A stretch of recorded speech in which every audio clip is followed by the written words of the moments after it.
Hello guys, आज हम इस वीडियो में देखने वाले हैं क्लियर प्रॉपर्टी। तो क्लियर प्रॉपर्टी क्या होती है चलिए देखते हैं। The CSS clear property define whether the block level element should be move down on the estimate page to clear the floated element.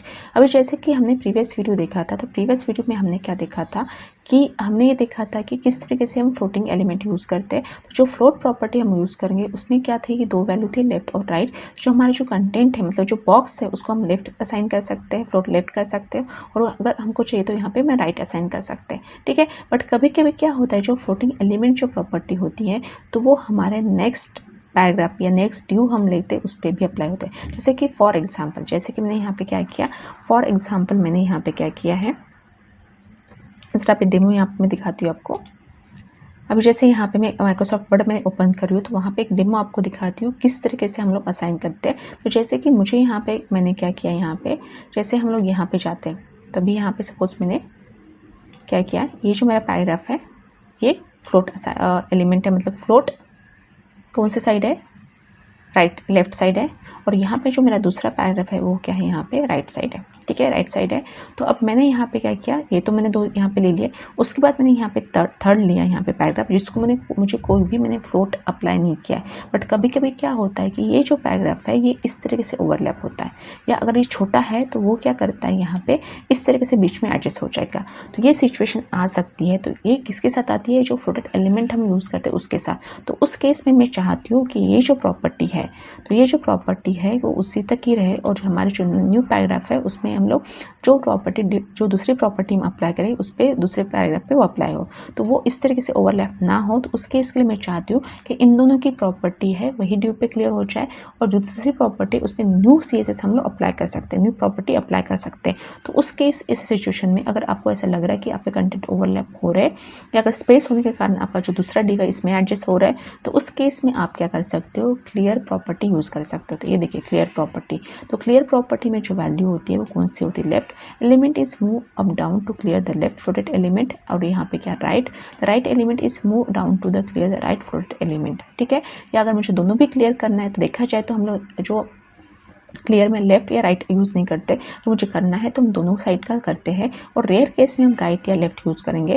But हमको जहाँ पे भी ऐसा लग रहा है कि मेरे कंटेंट ओवरलैप यूज़ हो रहे हैं, तो उस केस में आप क्या कर सकते हो, उसकी जो वैल्यू है किसकी, क्लियर की, बोथ आप यूज़ कर सकते हो। ये देखिए बोथ, तो both element is move down to clear both the right floated element and left floated element. मतलब ये जब हम बोथ यूज़ करते हैं उसमें क्या होता है, राइट एंड लेफ्ट दोनों का भी फ्लोटेड एलिमेंट वो क्लियर करता है। तो हम किस तरीके से इसको असाइन कर सकते हैं, suppose for example due clear both.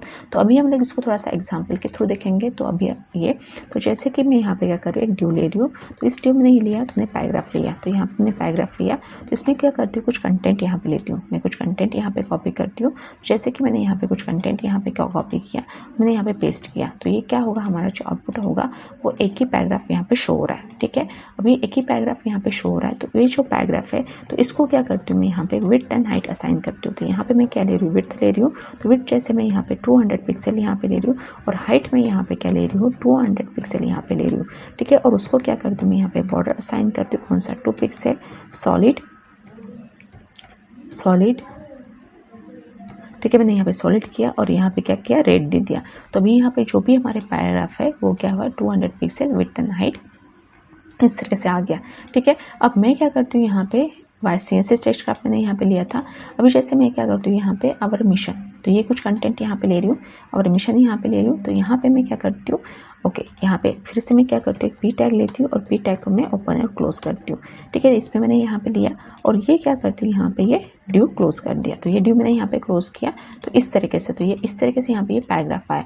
तो अभी यहाँ पे जो सेकंड पैराग्राफ आया, तो मैं चाहती हूँ उसको फ्लोट राइट असाइन करना है। ठीक है, तो अभी जैसे कि मैं क्या करती हूँ, यहाँ पे फ्लोट लेफ्ट लेती हूँ, तो फ्लोट लेफ्ट लेती हूँ, तो वो कुछ इस तरीके से यहाँ पे लेफ्ट आ जाएगा। ये देखिए उसको एग्जैक्ट साइड में आ जाएगा।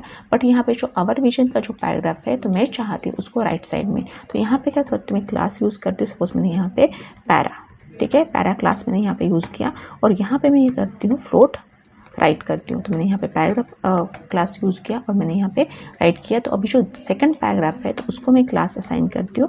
क्लास यहाँ पे क्या असाइन करती हूँ, यहाँ पे पैरा, ठीक है। मैं क्लास असाइन करती हूँ यहाँ पे क्या, पैरा। और जैसे कि रिफ्रेश करती हूँ तो आप देख सकते हो कि हमारा जो आवर विजन का जो पैराग्राफ है वो राइट साइड आ गया, ठीक है। अब उसके बाद मैं क्या करती हूँ, और एक यहाँ पे ये ड्यू कंप्लीट होने के बाद मैं क्या करती हूँ, और एक पैराग्राफ लेती हूँ, ठीक है। ड्यू कंप्लीट होने के बाद मैं और एक पैराग्राफ लेती हूँ और यहाँ पे मैं क्या लेती हूँ, ये द नेम इंडिकेट। यहाँ पे जो नेम इंडिकेट है वो मैं यहाँ पे ले रही हूँ, ठीक है। तो यहाँ पे मैं ये पैराग्राफ लेती हूँ, ये देखिए मैं यहाँ पे, तो मैंने सपोज यहाँ पे ले लिया ऑडियंस तक, और यहाँ पे क्या करती हूँ, मैं इसको पेस्ट करती हूँ, ठीक है। मैंने यहाँ पे पेस्ट किया।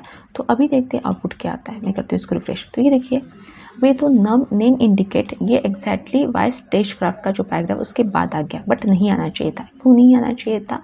बिकॉज यहाँ पे हमारा ड्यू तो क्लियर हुआ। यहाँ पे मतलब जो प्रॉपर्टी है, तो ये जो ड्यू है तो यहाँ पे है, मतलब ये ड्यू के अंदर ये हमारा सेकंड पैराग्राफ है ये। तो हो सकता है क्यों आया यहाँ पे आउटपुट, यहाँ पे इस तरीके से आ गया, ठीक है।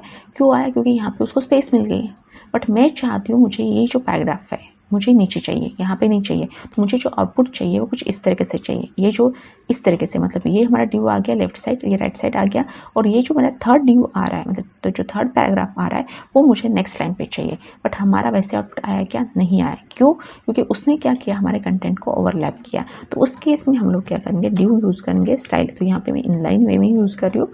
तो यहाँ पे क्या यूज़ कर रही हूँ, क्लियर, ठीक है। मैंने क्लियर यहाँ पे क्या यूज़ किया, मैंने यहाँ पे बोथ। तो यहाँ पे मैंने क्लियर किया और यहाँ पे क्या करती हूँ, ड्यू को क्लोज कर देती हूँ। अभी देखिए आपका आउटपुट क्या आता है। मैं इसको करती हूँ रिफ्रेश, आ गया एग्जैक्ट आउटपुट।